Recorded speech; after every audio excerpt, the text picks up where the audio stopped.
इस लेक्चर में land race के बारे में डिस्कस करेंगे। ये क्या है, अभी रिसेंटली न्यूज में है। देखो लैंड रेस का क्या मतलब है, पहले बताओ आप रेस का क्या मतलब है। रेस का मतलब है प्रजाति। जैसे मान लो किसी मानव की प्रजाति, कोई अफ्रीकन है, कोई इंडियन है, कोई यूरोपियन है, ये प्रजाति होगी। और लैंड रेस का मतलब यानी कि जो लैंड पे उगते हैं। देखो वैसे तो मानव भी लैंड पे ही रहता है, भूमि पे, लेकिन लैंड पे उगता कौन है, क्रॉप उगती है ना भाई साहब, फसल। तो फसल की जाति प्रजाति वो हो गई लैंड रेस, यानी कि जो पर्सन क्रॉप उगाते हैं वो क्रॉप क्या होगी, लैंड रेस। लेकिन इसमें कौन सी क्रॉप आती है, जो नेचुरली अकरिंग होती है, यानी कि जो नेचुरली प्राकृतिक रूप से जो पेड़ पौधे हो रहे हैं वो फसल आएगी लैंड रेस में। तो इसके बारे में डिस्कस करेंगे। पहले जानते हैं न्यूज में क्यों है। देखो रिसेंटली एक महिला है, उन्हें पद्माश्री दिया गया जिनका नाम है राही बाई पोपेरे। इनको पॉपुलरली सीड मदर के नाम से भी जानते हैं।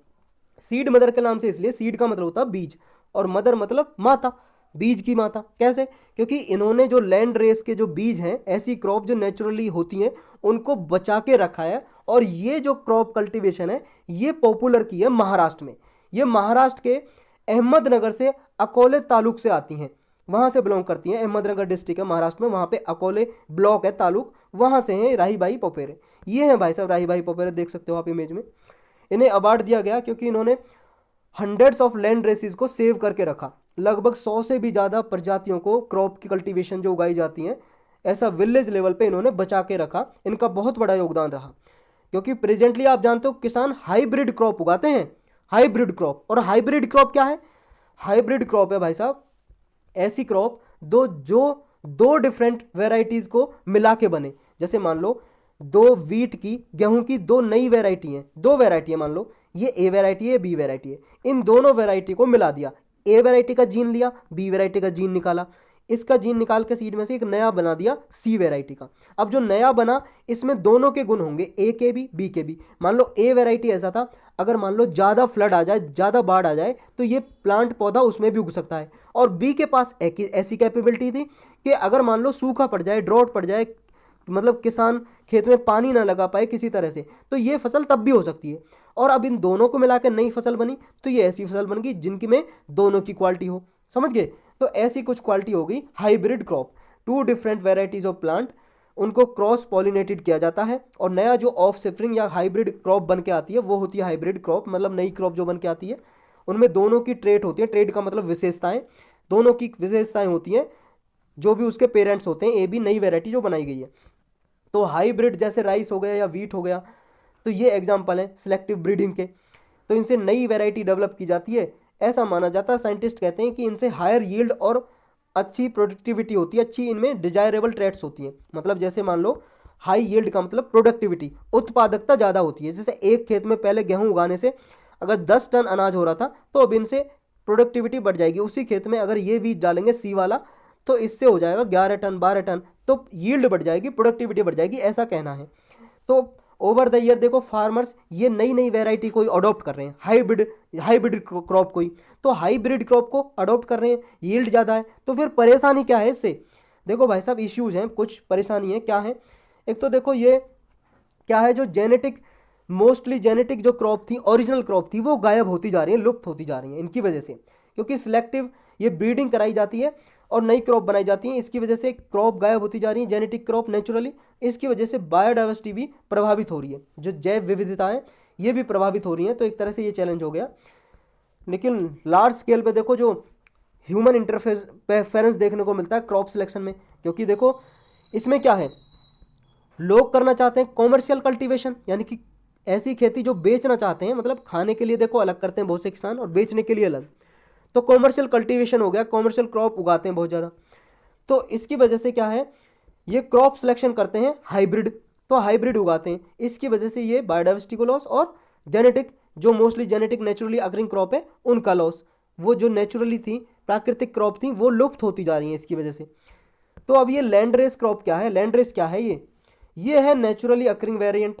यानी कि जो नेचुरली, जैसे इन्वायरमेंट, पर्यावरण, एटमॉस्फेयर जब बना, पेड़ पौधे उगे, जो पेड़ पौधे पहले था, जैसे मान लो अमरूद का पेड़ पहले था, ये वाला अमरूद का पेड़ था, जो वो पहले नेचुरली अकरिंग होता आ रहा है, वही नेचुरल पेड़, वही क्रॉप जो नेचुरली नेचर ने दी है, वो है लैंड रेस। यानी कि ये हाइब्रिड क्रॉप के बिल्कुल अपोज हैं। जो कॉमर्शियली ग्रोन क्रॉप है, हाइब्रिड क्रॉप उगाई जाती हैं, जिनमें नई विशेषताएं डाली जाती हैं, जेनेटिक चेंज किए जाते हैं, जेनेटिक इंजीनियरिंग टेक्नोलॉजी की तरह, मतलब जेनेटिक इंजीनियरिंग के जरिए जो चेंज किए जाते हैं उनसे बिल्कुल अलग है, उनके विरोध में है ये लैंड रेस, क्योंकि ये नेचुरली अकरिंग है और ये सिलेक्शन किया जाता है, सिलेक्टिव ब्रीडिंग की जाती है नई क्रॉप की, हाइब्रिड क्रॉप की। तो यूटिलिटी क्या है लैंड रेस की, मतलब यूज कहाँ होते हैं?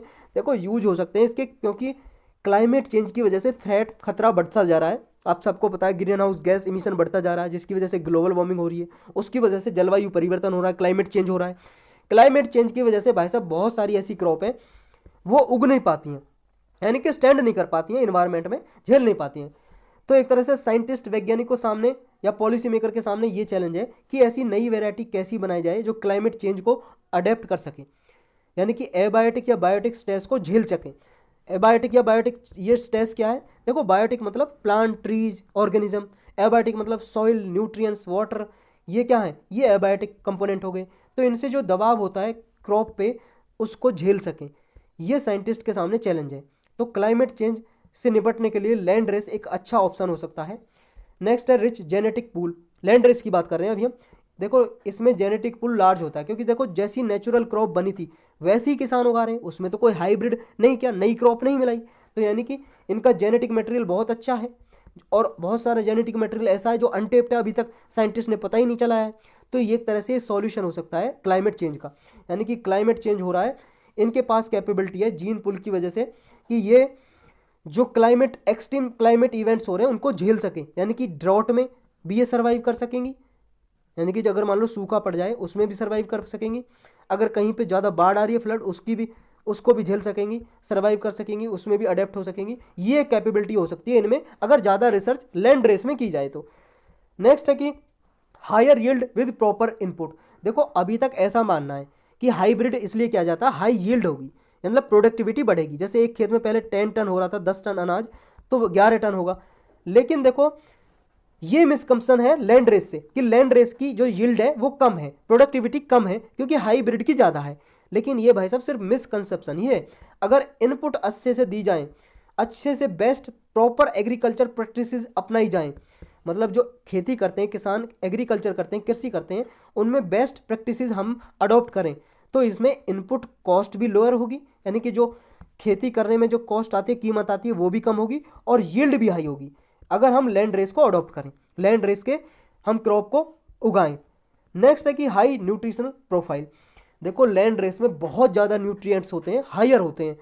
जो कॉमर्शियली ग्रोन वेरिएंट होते हैं, जो हाइब्रिड क्रॉप उगाई जाती है, उनसे कहीं ज़्यादा पोषक तत्व, न्यूट्रिएंट्स इनमें होते हैं। एग्जाम्पल क्या है लैंड रेस के? जैसे कालबात, एक राइस की वैरायटी है भाई साहब, बहुत ज़्यादा न्यूट्रिशियस वैरायटी है ये राइस की, चावल की, पैडी की, कालबात।